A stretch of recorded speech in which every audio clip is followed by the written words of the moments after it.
saya observasi untuk pembelajaran diferensiasi dan sosial emosional. Ya. Di kelas berapa? Kelas 11 IPS Putra. 11 IPS Putra. Ya. Nah, tujuan pembelajarannya apa? Melalui model discovery learning, anak-anak nanti dapat mendeskripsikan tentang perdagangan internasional. Perdagangan internasional. Ya. Nah, rencananya Ustadz Irbak mau apa nih yang hendak dicapai dari anak-anak ini?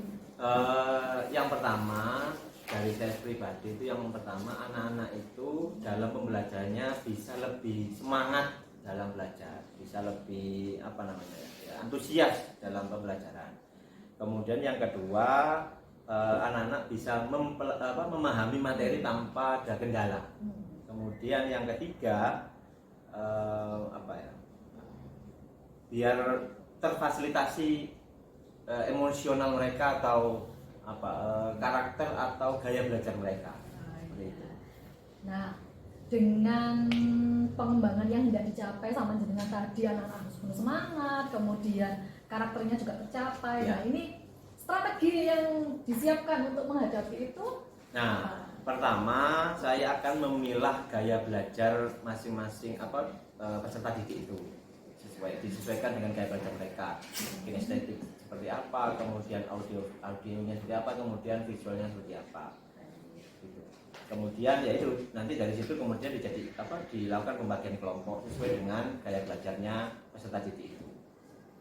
Ya, dan pada saat proses pembelajaran itu saya akan nanti melakukan diferensiasi produk. Rencananya diferensiasi produk. Ya. Bagaimana Pak diferensiasi produknya, mungkin bisa dideskripsikan? Ya. Mana yang harus dikembangkan? Ya, jadi itu nanti kita akan bagi kelompok. Nah, dari masing-masing kelompok itu kita akan menawarkan kepada mereka untuk memberikan hasil produk yang berbeda-beda. Bisa kemudian dalam bentuk video, bisa kemudian dalam bentuk PPT, bisa mind map dan lain sebagainya. Baik. Ya. Apa sih harapannya Ustadz Irbak ketika nanti selesai pembelajaran untuk anak-anak? Harapan saya yang pertama itu anak-anak menjadi lebih termotivasi dalam belajar. Jadi saya punya harapan begini, anak-anak itu kayak menanti kehadiran guru gitu. Menanti kehadiran Ustadz Irbak gitu ya. Ya, tidak hanya saya, tapi setidaknya begitu. Saya punya harapan, kapan nih guru saya akan datang, kan seperti itu. Baik, terima kasih Ustadz Irbak, semoga besok lancar untuk Amin. penerapan pembelajaran diferensiasinya dan sosial emosionalnya. Kita langsung besok ya ke kelas IPS. Terima kasih. Assalamualaikum. Waalaikumsalam. Waalaikumsalam. Berarti ya bagus. Kita mulai. Silakan. Satu orang satu. Hanya satu emoticon saja. Cukup satu emoticon saja. Ini satu saja. Kalau tidak sesuai maksudnya ini bukan emoticonnya, tidak apa-apa. Anggap itu mewakili. Sudah?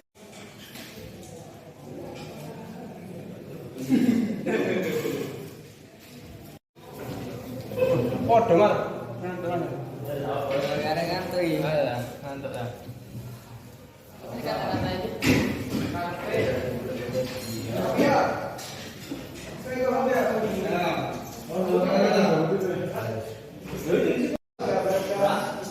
Jangan lupa dulu ya.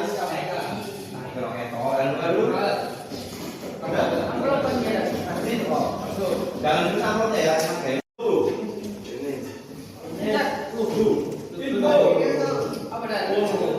Yes. Yo,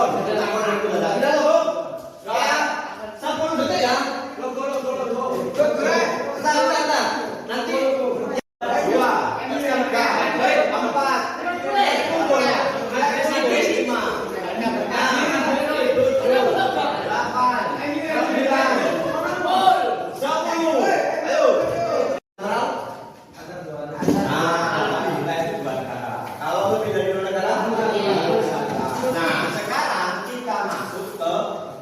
lebih spesifik lagi, yaitu perdagangan internasional. Apa itu perdagangan internasional?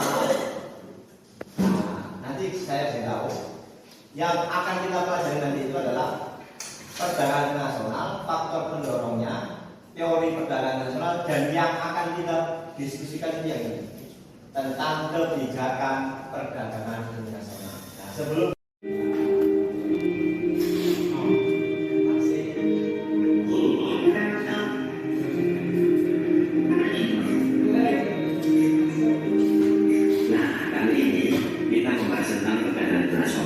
pengertiannya apa, faktor pendorongnya apa saja teori perdagangan nasionalnya, serta yang paling penting adalah kebijakan perdagangannya.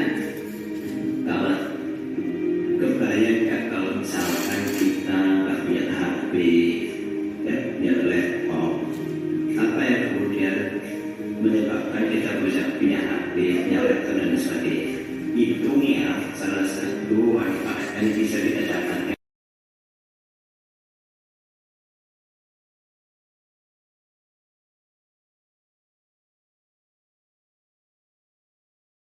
kamu naik kemana? Silakan, nggak masalah. Ayo.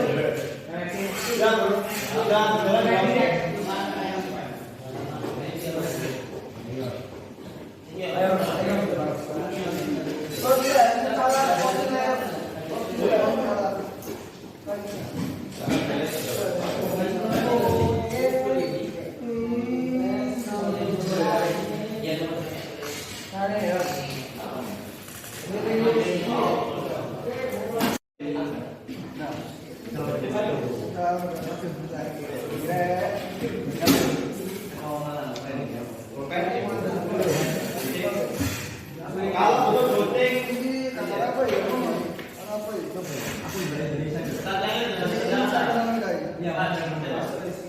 Ya.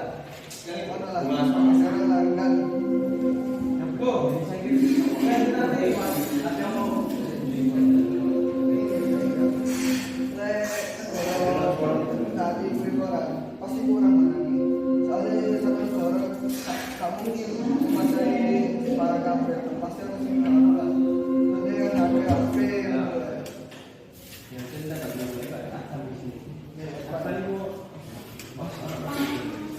berarti kan HP silakan ditulis nama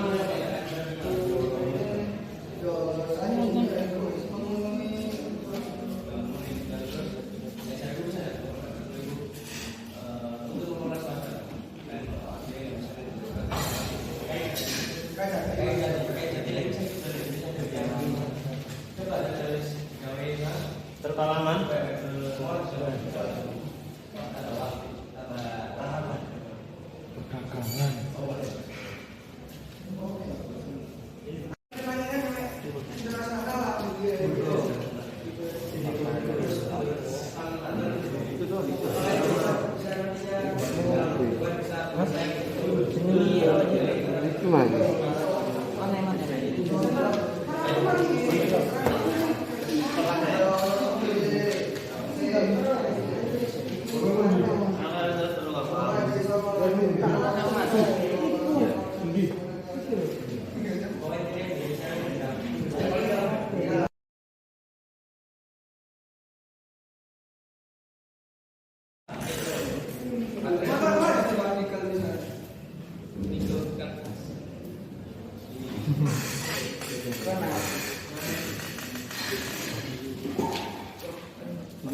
ini kedengaran kalau pendengaran coba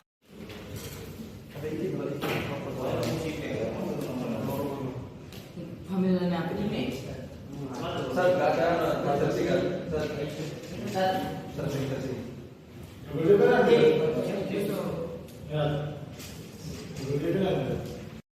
maupun tidak langsung memengaruhi komposisi, arah serta bentuk dari minyak berbayaran.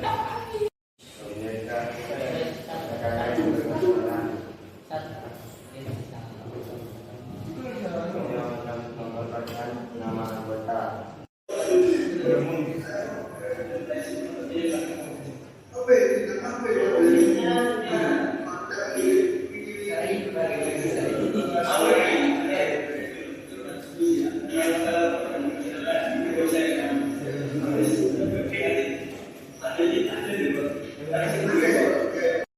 Sebutkan dan jelaskan macam-macam kebijakan dalam perdagangan internasional. Kebijakan internasional terbagi menjadi 3. 1. Kebijakan perdagangan bebas ialah keadaan di mana pertukaran barang atau jasa antar negara terjadi dengan sedikit atau tanpa pengamatan atau rintangan.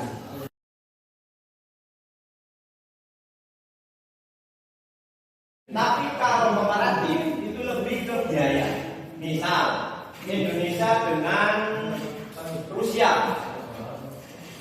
Indonesia bisa menghasilkan kopi, Rusia juga bisa menghasilkan kopi, tapi lebih Kemudian di China, umur 16 tahun dia sudah tidak mendapatkan sekolah. Jadi dia SMA 2 tahun, ayahnya sudah tidak ada, dan kemudian dia bekerja umur 18 tahun bekerja di sebuah perusahaan perdagangan plastik.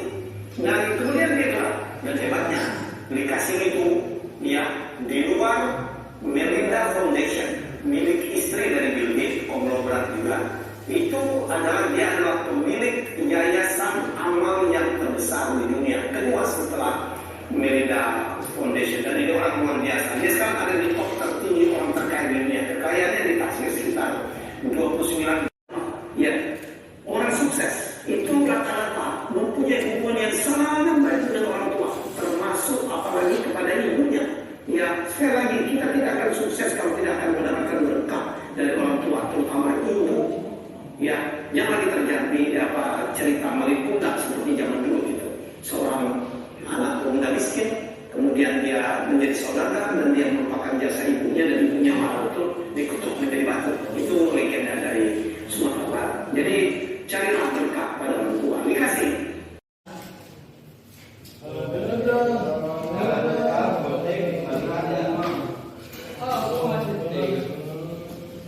dan Anda bisa langsung tinggalkan kelas ya.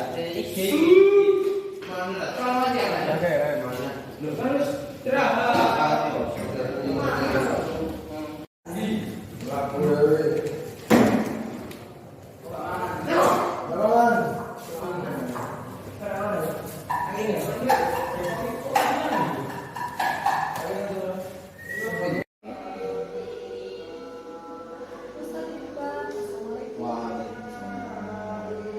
Kemarin sudah melakukan ini ya, sudah saya observasi terkait dengan penerapan pembelajaran diferensiasi dan juga penerapan pembelajaran sosial emosional di kelas. Nah, dari observasi kemarin, menurut Ustaz Iqbal, pada saat awal kemudian proses dan untuk pembelajaran apa yang menjadi kendala dan apa yang masih perlu ditingkatkan? Mungkin yang pertama kendala itu kaitannya dengan waktu, manajemen waktu. Kemudian yang kedua memancing anak untuk lebih semangat bertanya. Kemudian media, kemarin kan pakai diferensiasi produk, ternyata ada beberapa misalkan video ternyata hasilnya tidak maksimal, jadi nggak enak nggak seru. Kemudian di akhir tadi itu sama termasuk di akhir akhirnya kan kepotong dengan durasi tadi yang kayaknya masih kurang, entah mungkin manajemen waktu saya yang kurang pas. Nah, ini yang perlu saya lihat adalah yang manajemen waktu yang kurang pas dan media. Nah, menurut Ustaz Iqbal, bagaimana caranya untuk mengatasi hal tersebut? Ke depan untuk step di LPP itu kayaknya perlu dikasih waktu. Misalkan gini, waktu untuk diskusi kita mengaturnya 15, ternyata 15 semuanya enggak melampaui waktu itu. Akhirnya kan kalau sakit 15 ini enggak selesai, akhirnya saya tambah. Nah itu akhirnya bikin yang lain yang di belakangnya itu molor semua. Ya, jadi kayaknya harus dikasih step-step waktu itu. Kemudian dari sisi Media pertama ini ya tadi kayak video ternyata kan suara tidak keluar. Kemudian misalkan anak kepingin bikin PPT, medianya PPT produk PPT, jumlah laptop kurang karena memang ada keterbatasan itu. Kemudian apa yang menurut Ustadz Iqbal kemarin sangat maksimal ketika observasi? Iya, yang sangat maksimal dan itu benar-benar dengan rasa ini adalah keberhasilan. Antusias anak untuk mengerjakan tugas itu saya kira sudah maksimal. Ya tidak ada anak yang kemudian berleha-leha gitu, bahkan sampai harus pinjam laptop, pinjam HP saya untuk nyari untuk searching materi, padahal memang kita kan dibatasi masalah ketersediaan laptop dan HP. Ya. Kemudian dari sisi proses pembelajaran, ya penilaiannya juga saya kan sudah pernah kita diskusi masalah itu ya. Indikator penilaian masing-masing produk ini yang saya kadang agak bingung. Oh, ini menjadi salah satu. Ya, artinya kan oke, benar kita diferensiasi, tapi ketika kita ngasih penilaian kan bisa jadi nggak bisa disamakan gitu. Misalkan kayak media video dengan PPT, jadi agak susah kalau menurut saya. Walaupun di kita sharing dulu ada kesamaan kesamaan konsep misalkan. Sedangkan antara media video dengan PPT itu kan beda. Jajan dengan kan dari zaman menurut saya gitu. Roti dengan kopi kan tidak bisa disamakan menurut saya. Versi saya gitu. Kalau digantikan bisa. Itu penilaiannya bingung saya itu di situ. Ya. Ada kendala juga di penilaian. Ya. Tadi SPP, waktu dan media juga ada di penilaian. Nah, rencananya Ustadz Iqbal ini untuk bisa memahami terkait dengan penilaian apa ini? Kendala penilaian rencananya? Ya ngobrol lagi nih. Nanti lebih paham, memahamkan lagi. Ya. Baik, tadi sudah ada ini ya rencana tindak lanjut seperti RPP harus diberi waktu, kemudian pemaksimalan media, kemudian diskusi atau saya lebih lanjut. Nah ini bagaimana cara Ustadz Iqbal untuk mengkomitmen rencana tindak lanjut ini supaya bisa terlaksana? Ya sama kayak ini. Jadi kalau bisa itu ya mohon maaf karena memang kegiatan utama gurunya adalah ngajar ya. Saya kira setiap bulan mungkin diadakan supervisi seperti ini tidak ada masalah. Tidak ada masalah. Ya. Tidak masalah. Kan ini bagian dari quality controlnya guru.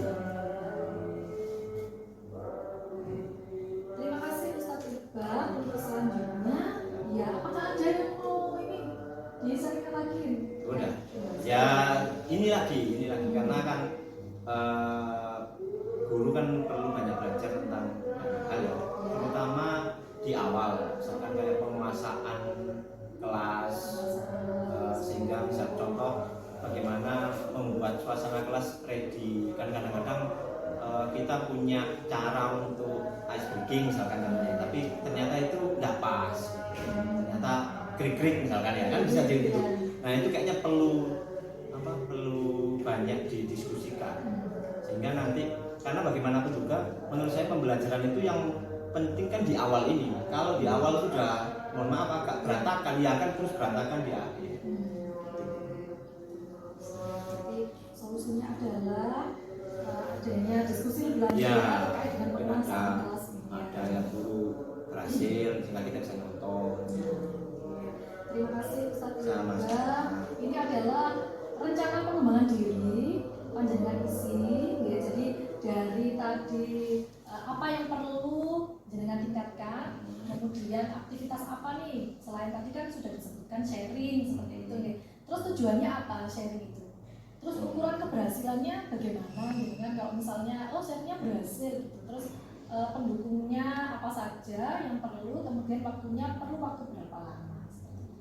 Waktu berapa lama ini untuk misi ini Iya, atau untuk ini aktivitasnya. waktu? Makanya sharingnya berapa lama seperti itu. Oke. Isi sekarang. Oke. Ya, Isi sekarang. sudah. Oke, terima kasih Ustadz Irta. Semoga nanti bisa terus lancar ya di pembelajaran. Amin amin amin. Terima kasih. Ya. Sama-sama.